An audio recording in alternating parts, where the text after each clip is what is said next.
Welcome back to the Red Dice Diaries. I'm your host John, and today we're going to be discussing the Folklore Bestiary presented by the Merry Mushmen right after this music.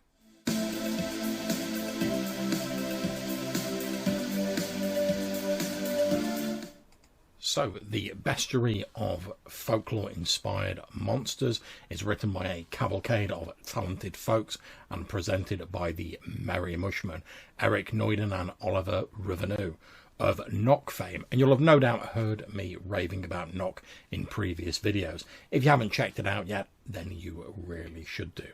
Eric was kind enough to reach out to me and send me a preview copy of their latest work, although they've not asked me to do any ad reads or give any particular impression. They're just interested to hear what I have to say on this. But to be perfectly honest, I'd already backed the full copy on Kickstarter based on their brilliant previous work in the Knock zine. Now, by the time this video goes out, there'll be about a week left on the Kickstarter, so you've still got a bit of time to get involved with that as of time of recording, and there'll be a link in the description down below. I'm looking at a preview of the Old School Essentials version of the Bestiary, but there is also a 5e version that is being released as part of the Kickstarter, if the latest version of D&D is more your speed. Okay, so if we have a look at the preview copy, it contains about 17 monsters, with each one laid out in a similar format.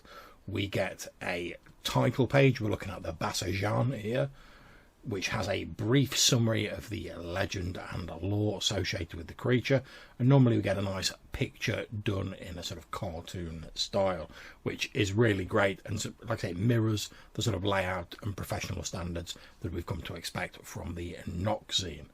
You then tend to get a stat block.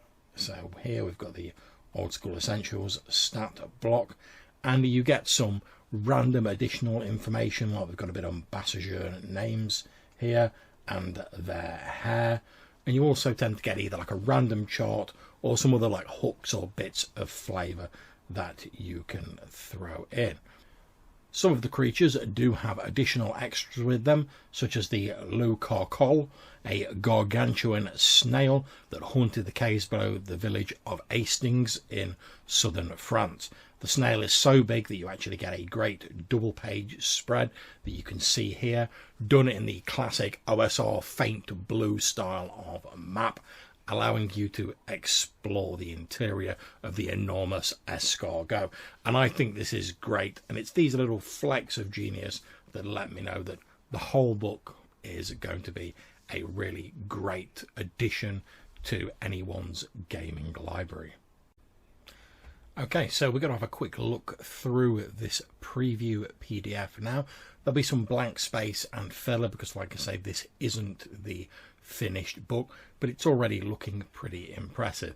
Now, because of the wide expanse of folklore and myth covered by all of these mods and the expansive material, even in this preview, we're not going to be able to look in depth at all of them, but I'm just going to have a flick through, chat a little bit about the various monsters that are in the preview document, and highlight a few of my favourites.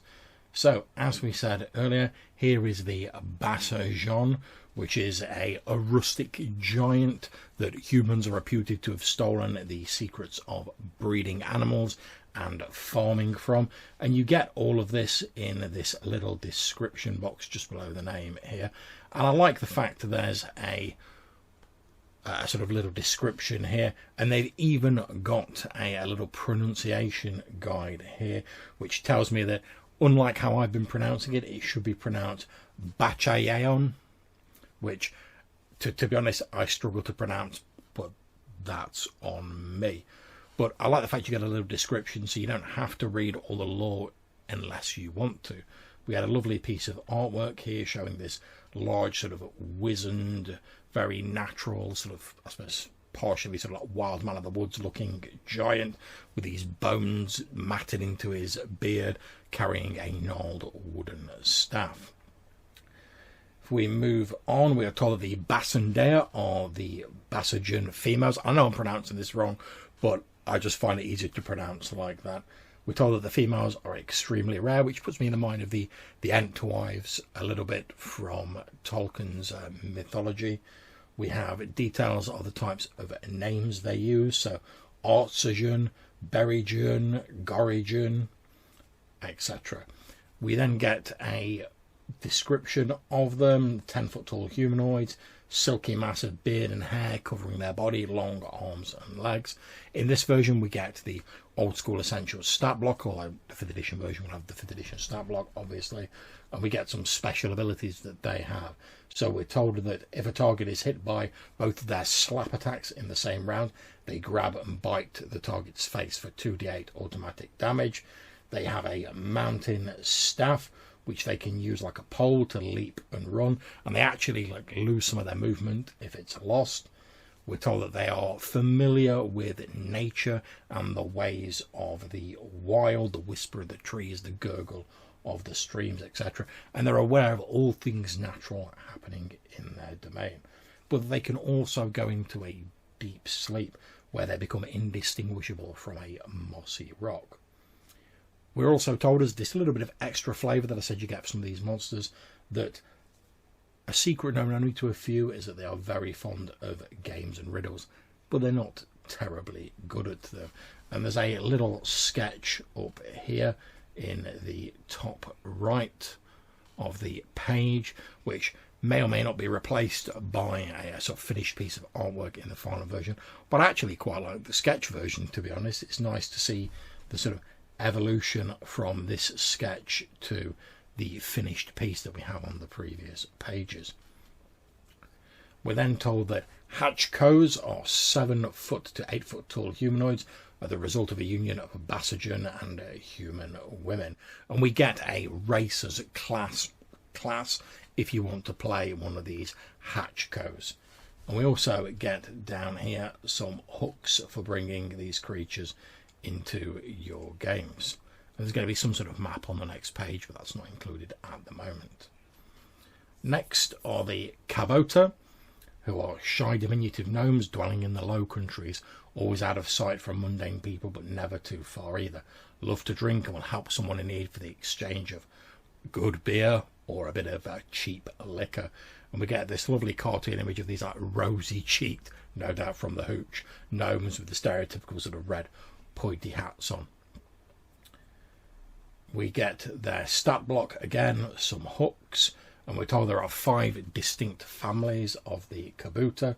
There's the Roduin family, merry drinkers and musicians, the Kaverdisgian family, who live quietly in a forgotten cave under a tulip field practicing dark arts of alchemy, the Smamaluks, a family of Kabutas who are master brewers but also engage in a bit of smuggling, and the Shifterdekkirup family, who make their home, according to this, in crumbling watermills and abandoned homesteads, and are known for stealing beer and food.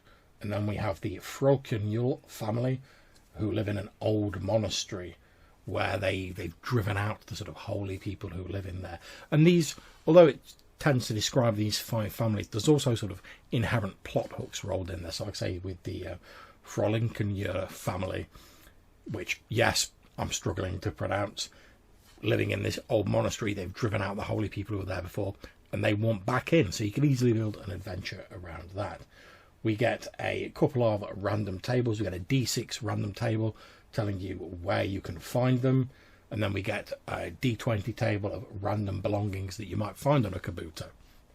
And again, we have this lovely sort of sketch up here, which leads me to believe that hopefully these sketches are actually going to be included in the final book. So I think that's a lovely little bit of page decoration and ties in nicely to the sort of finished works, as I've just said. We then have the Bukavats, who are said to live in lakes and pools of Serbia. They're a mysterious amphibian beast, often found living in nests. It's a 6-legged monstrosity as tall as a man, with ram-like horns on its head, moves at an uncanny speed underwater and in total silence. They only hunt at night and stay in their nests during the day. We get a random table of what loot floats in their domain, obviously the stat block and some of their abilities, and we get a D6 table of why are they here, what does their lair look like, and some additional plot hooks. We then move on to the Lou Carcol, which I mentioned earlier, the gargantuan snail. We're told that it's 100 feet long with an 80-foot shell. It shells as hard as the hardest rock, and its body is covered with bristles.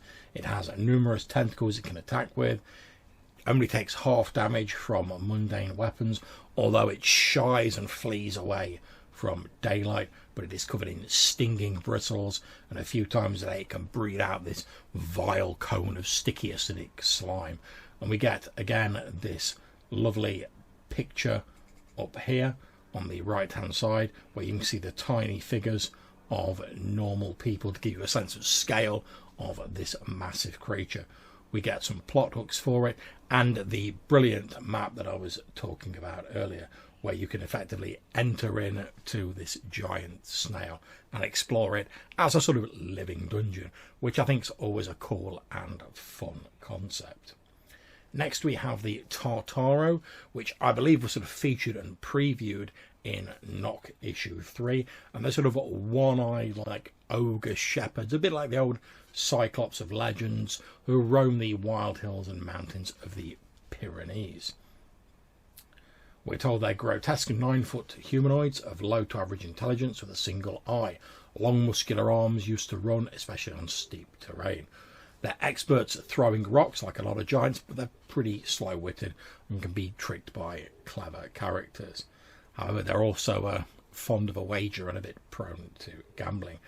Each Tartaro has a sort of small suite of weird powers that they can use, and there's a D6 table in here to determine that, and each Tartaro has 1d3 of the powers in question, which can range from the ability to have a charming mellifluous voice, to basically laser beams out of their eyes, to belching out foul poisonous fumes.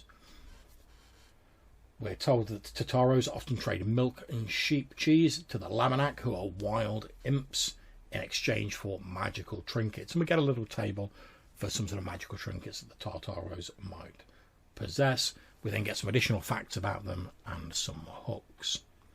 Next is the Bad Patchy, who is a master blacksmith living in the solitary hills not far from Bilbao.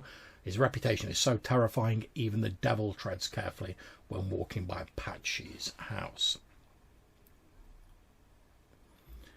This seems to be a unique creature. It's a human blacksmith who hates everyone and everything but his forge and his work. A truly evil person, but fortunately for everyone else, he has no interest in the rest of the world, just in doing his job. And he's so evil that this like malevolent aura rolls off him, and he can regenerate wounds, so he's very difficult to kill. He has a beloved hammer called Mauler, which was gifted to him by wicked dwarves, and he is in possession of a magical fig tree that has numerous properties from its sap to its fruit, which are detailed here. And obviously as a master crafter, a master blacksmith, there's a lot of treasure knocking around him. And we get a short dungeon which covers Patchy's house. And it's a very simple map. It's only sort of like 9 chambers or so, but it's still very interesting and adds a nice little bit of flavour. Although I'm not sure how much use I personally tend to get out of unique monsters. I tend to prefer monsters that are a bit more sort of general, that I can give my own sort of spin on. But it's nice to have something with a bit more of a unique personality in there, and I could easily make this into a slightly more generic monster if I wanted to, without difficulty. After all, it's easier, in my opinion, to take a few things away from a monster rather than add more to it. Next up, we have the Araguzes, who are small humanoid fairies who haunt seaside caves. They can bestow curses upon people, and they are 3-foot tall, paunchy fairy gnomes with long white beards, braided with seaweed and webbed feet. We have the Perelesric, who are part of Slavic folklore. It is a fiery serpent, a creature that takes the form of a loved one you had wronged. It feeds on regrets and broken dreams. So I'm getting a bit of a sort of like siren vibe off it. We have this bizarre image here of this golden serpent with this aged human head with this lank, greasy hair on it. We're told that it's a 30-foot long snake with a human face that is bathed in blinding light. It only takes this form to escape through the air and start searching for a new victim. So obviously it can fly. We're told that when it's in snake form, the creature flies at an uncanny speed. It is described as lightning fast, although it can assume other forms. And the special ability they give it for that is called a Visage of Love. It's able to become the exact copy of a deceased loved one. This is not an illusion and cannot be dissipated.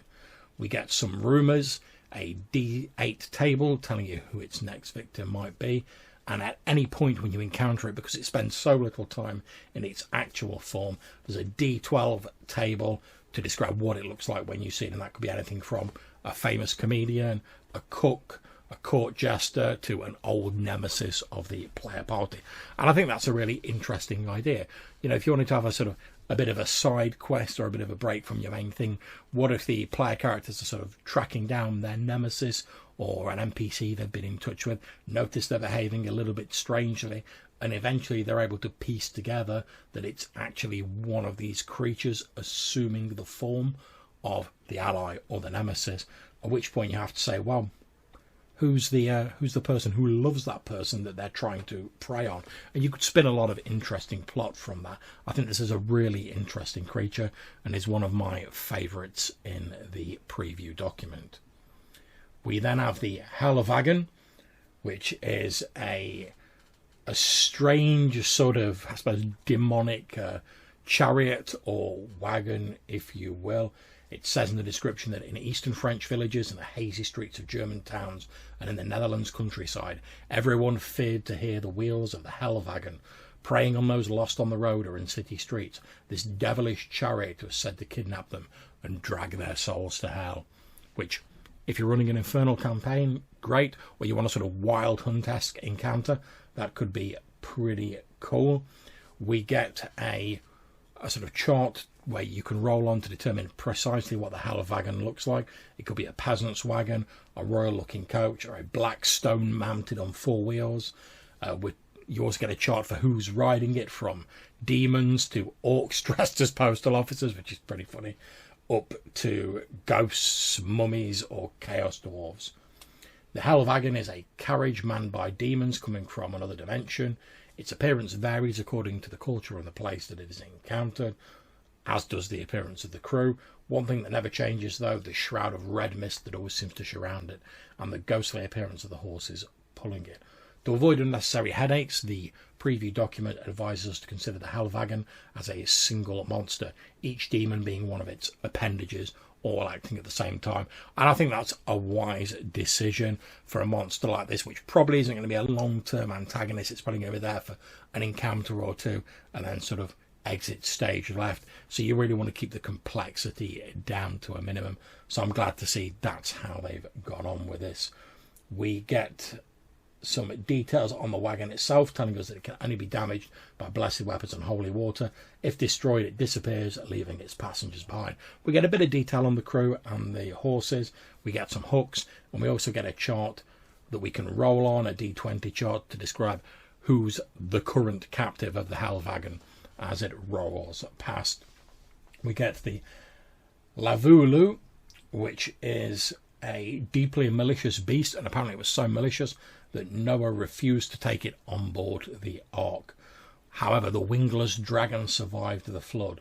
Again, it's another unique monster, probably the last of her kind, and this doesn't do anything to lighten her mood. And we get this bizarre looking sort of insectoid like dragon creature here, breathing fire at this shield bearing woman. We get some lovely hooks, and again a lot of legend and lore associated with it, which I'm not going to go into now because it would make this video vastly long, and we're just trying to do a quick look through this. But I have read through this material. It's very interesting, culled from a variety of different mythologies and fairy stories, legends, myths, fables, whatever you want to call them, from around the world. And I think it's really cool because some of the stuff in here, like the Wool Pit, Green Children, I'm very familiar with. Other stuff, like Lavaloo, I really am not familiar with at all. So it's great to sort of expand your horizons and take in a little bit more from around the globe. We get a map of the beast's lair and, of course, its stat block. I'm pleased to see that in the best traditions of OSR games everywhere, the lair includes a fungus cave. And where would an old school game be without some of those magic mushrooms? Then we go on to, again, another one of my favourites, one I'm more familiar with, from Suffolk, England, the Green Children of Woolpit. And without going into the full sort of myth here, essentially some children were discovered in a hollow or a briar patch in some of the legends. They were coloured green, their hair was green, skin green, etc. And they claimed to come from a land far away. Eventually one of them passed away and the other sort of lost their green coloration and was adopted into human society. Always been a very interesting legend. We get some stats here. We also get some details on St. Martin's Land, which is where they claimed to come from. To hear them tell it, this place was cold and dimly lit, so much so they were pained by the light and the heat of eastern England, which, let's face it, aside from the moment where it's boiling outside, England's not normally known for being like hot and sunny. We get a D6 chart that you can roll on to determine what St. Martin's Land is like.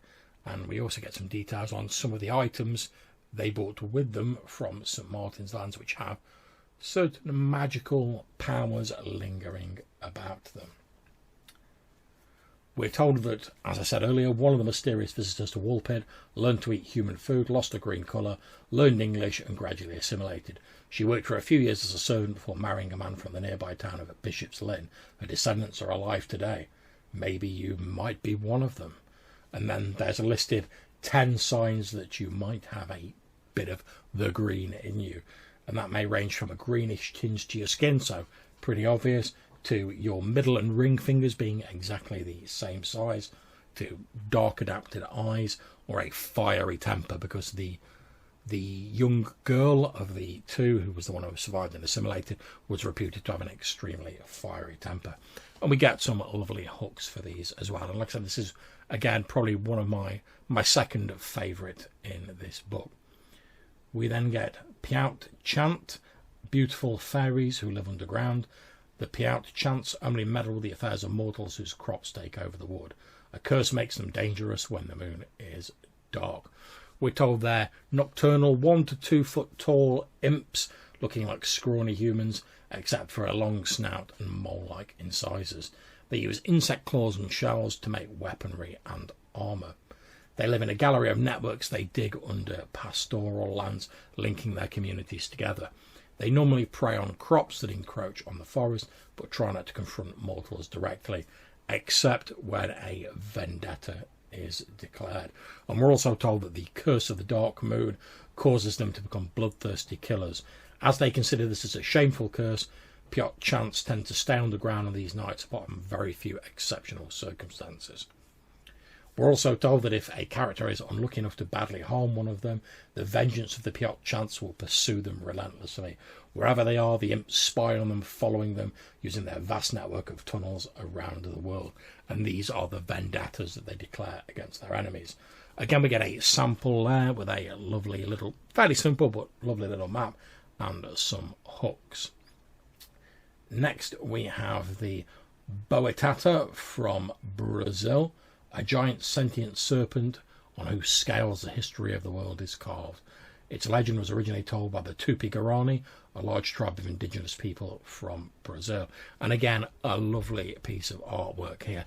And one of the things I'm really liking about this preview document as I'm reading it, and one of the things I like about Knock as well, is that despite the fact they've gone for a very sort of art-led direction, it never interferes with the readability of the document. It's still very clear despite numerous colour changes and stuff like that. It doesn't interfere with the legibility, and I've sometimes found that an issue with some RPG products that lean a bit more in this art heavy direction, but I'm glad that's not the case with the Folklore Bestiary. So we get to the stats here for the Boetato. It's immune to mundane damage, has keen sight and smell, can let out a 30-foot long flame jet 5 times a day, can constrict like a normal serpent, and also has the abilities of sorcery and near infinite knowledge. We have a few different tables. So one is, what does the Boetato want? And it could be, oh, it's learned of a creature whose eyes it's never tasted, and it wants to feast down on those exquisite opalies. It has heard of an ancient book brought to this world by a being from another dimension, and it wants it. To, it ate the eyes of a being that came from the future and saw its own death. Now it wants to prevent it from happening. We have other tables saying, what is it doing? Why do you seek it? What secrets can you find in its house? And what offerings lie forgotten in its cavern? We're told that the eyes of the ancient serpent have absorbed the light from the eyes of all its victims over the ages. If you take one of its eyes and insert it in the place of a missing eye, you gain various magical abilities. And we get some additional hooks. We then have the Dao, which is a creature that lives on the slopes of every French mountain. It's a well-adapted creature that is a peaceful goat-like grazer, famous for having shorter legs on one side of their body, condemning them to walk on slopes in one direction and never to turn back. And we get the stat block there, some spoils from the hunt if you hunt this creature, some hooks, and again a lovely piece of artwork. We get Kama and Bracca Cruise. It's a disembodied evil leg sporting an eye and a maw. We know about it from old stories coming from Landes and Gascony regions of France. The Bracca Cruise is its arm variation. The stories of the Golden Leg and Glutonia are still told today in different versions to scare children. In Gaston, Kama means leg, Bracca means arm, and Cruise means roar. So these are disembodied carnivorous limbs, effectively. And we're told it's a decomposing leg with an eye at the knee and a mouthful of sharp teeth. The Bracca Cruise is an arm with the eyes at the elbow and the mouth at the shoulder. These horrors are born from the anger of a dead person whose body was desecrated shortly after their burial. They restlessly go in search of the culprit and all those who profited from the profanation, consuming whoever stands in their way. Next we have Jack in Irons from North Yorkshire in England, a revenant ogre covered in chains and bearing many severed heads, haunting the nights of the high moors. It's a putrefying 13-foot ogre with a porcine sort of piggy-looking face and sticking out tusks. It still wears the chains that bound it in life, and this reminds me of the sort of Christmas Carol bit, you know, where Jacob Marley turns up and he's like, these are the chains I forged in life. We get an encounter and reaction table. We are told that the Jack in Irons chains is a sacred relic brought back to Old Byland from Flanders by Viking raiders that has certain abilities if it can be lifted. And then we get a D8 chart of mummified heads for the heads that they carry in their chains that give various special abilities. We then have the Shuka, or Black Shook, a large hound-like creature said to come straight from hell, which is often depicted as an evil creature, but also sometimes in legends helps lost travellers. We're told it's a large hound, about 3 foot tall, with hair so dark it could be made of night. It leaves burning tracks behind it and seems to be half made of fire. It can appear to help or doom. No one really knows what the motivation is. We then get an interesting aside, a sort of little like mini hex map, where it talks about the fenland landscape of eastern England, where you might find the Black Shook. And we get a sort of, like I said, a little sort of mini hex map here, showing an area of marsh, farmland and stream, with a number of interesting encounters, and this could be very easily dropped into any campaign. So it's nice to see this here. Not only does it give a little bit of context to the Black Shook that was mentioned a couple of pages ago, but also it's a lovely just bit of extra value that would add a lot to anyone who wants to add a marshy area to their campaign. We then get a section on the people of the Holy City, who are sinister folk apparently, silent figures watching from the trees. We're told that they are never seen during the day, and at night their pallid skin almost glows in the moonlight. Their eyes are set in dark, hollow sockets, and their irises are pale red. They dress in clean but faded clothing that reflects the fashion of a previous generation. Clearly human, but also a little bit something else as well. They move with an eerie stillness, although we're told they're not undead, or at least not completely, but there's something more or perhaps less than mortal. And we get some details on the holy city from where they're alleged to come from. And that's it for this preview copy of the Folklore Bestiary. Thanks very much to the Merry Mushmen for sending that to me. I've very much enjoyed reading it. As I've said, I'm going to put a link to the Kickstarter down below.